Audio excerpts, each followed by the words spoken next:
Bismillahirrahmanirrahim. Assalamualaikum warahmatullahi wabarakatuh. Di sini saya Fauzia Resti Rahmawati dari kelas 11 MIPA 6 akan mengupas tuntas materi kimia tentang asam basa, larutan penyangga, dan titrasi dengan nomor soal yang akan dibahas berturut-turut yaitu 5, 23, dan 38.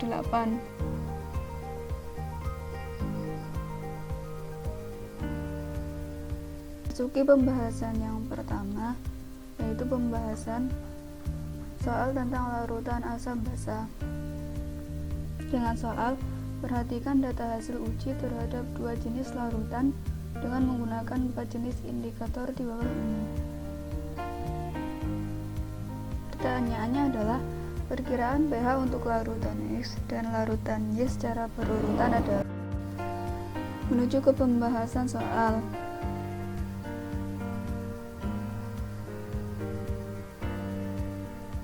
Yang pertama, kita lihat pH terendah dan pH tertinggi pada trayek pH di samping. pH terendah menunjukkan angka 3,2 pada indikator metil jingga dan pH tertinggi menunjukkan angka pH 8,3 pada indikator lakmus. Seperti yang telah kita ketahui, ukuran pH secara umum yaitu 0 sampai 14 dengan angka pH di bawah 7 bersifat asam dan angka pH di atas 7 bersifat basa, dan angka 7 sendiri itu bersifat netral. Kita lihat pada soal bahwasannya yang ditanyakan adalah perkiraan pH untuk larutan X asam dan larutan Y basa.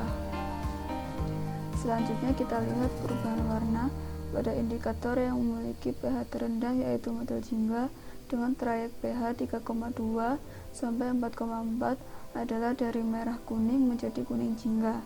Dan perubahan warna pada indikator yang memiliki pH tertinggi yaitu lakmus dengan trayek pH 4,7 sampai 8,3 adalah dari merah biru menjadi biru merah. Bisa disimpulkan bahwasannya trayek pH dari indikator metil jingga 3,2 sampai 4,4 bersifat asam, dan trayek pH dari indikator lakmus 4,7 sampai 8,3 bersifat basa. Jadi jawabannya adalah D.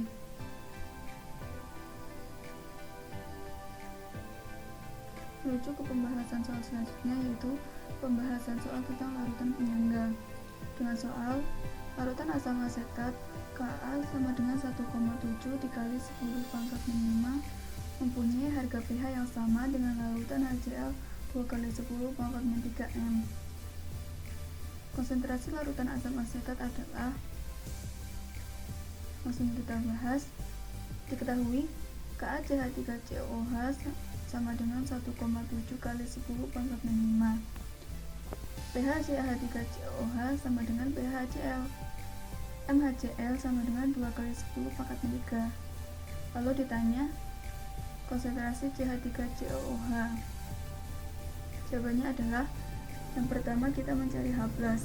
Rumus H+ yaitu H+ sama dengan A kali MA, lalu dimasukkan angkanya menjadi A-nya 1 dan MA-nya 2 kali 10 pangkat 3M, lalu dikalikan dan hasilnya H+ sama dengan 2 kali 10 pangkat 3M. Setelah itu kita mencari konsentrasi dari larutan asam asetatnya. Rumusnya yaitu KCH3COOH sama dengan H+ kuadrat per Ka. Lalu dimasukkan angkanya menjadi 2 kali 10 pangkat 3 kuadrat per 1,7 kali 10 pangkat 5. Lalu kita kuadratkan 2 kali 10 pangkat 3-nya menjadi 4 kali 10 pangkat 6. Lalu 4 kali 10 pangkat 6 dibagi 1,7 kali 10 pangkat 5 dan dihasilkan KCH3COOH sama dengan 24 kali 10 pangkat min 2. Jadi konsentrasi larutan asam asetat adalah 24 kali 10 pangkat 62. Menuju pembahasan soal yang terakhir, yaitu pembahasan soal tentang titrasi. Dengan soal, perhatikan data hasil titrasi antara barium hidroksida dengan larutan asam asetat CH3COOH 0,15 M berikut ini. Pertanyaannya adalah, berdasarkan data tersebut, konsentrasi barium hidroksida yang dititrasi adalah.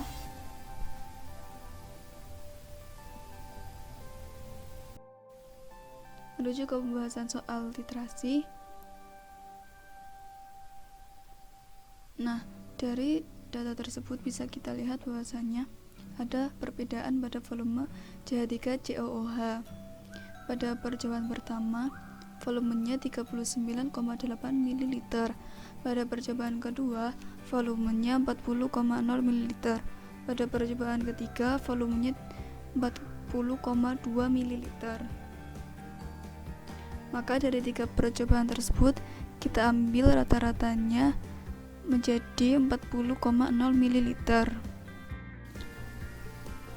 Di sini kita reaksikan dua bahan percobaan, yaitu barium hidroksida ditambah CH3COOH direaksikan menjadi CH3COOBA ditambah H2O.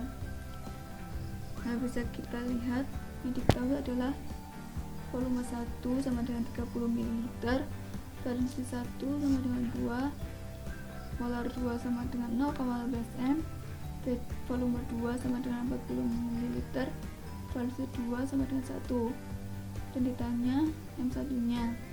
Jawabannya adalah, di sini kita menggunakan rumus persamaan M1 kali V1 dikali valensi 1 sama dengan M2 dikali V2 dikali valensi 2. Lalu dimasukkan angka-angkanya menjadi M1 dikali 30 ml kali 2 sama dengan 0,15 M dikali 40 ml dikali 1. Lalu di ruas kiri kita kalikan 30 ml dengan 2 dan dihasilkan M1 dikali 60. Lalu di ruas kanan kita kalikan antara 0,15 M dikali 40 ml dikali 1 dan hasilnya 6. Maka M1 sama dengan 6 dibagi 60 menjadi M1 sama dengan 0,1 M. Jadi konsentrasi barium hidroksida yang dititrasi adalah 0,1 M. Sekian, bila ada kelebihan itu datangnya dari Allah Subhanahu wa Ta'ala, dan bila ada kekurangan itu datangnya dari diri saya sendiri. Wassalamualaikum warahmatullahi wabarakatuh.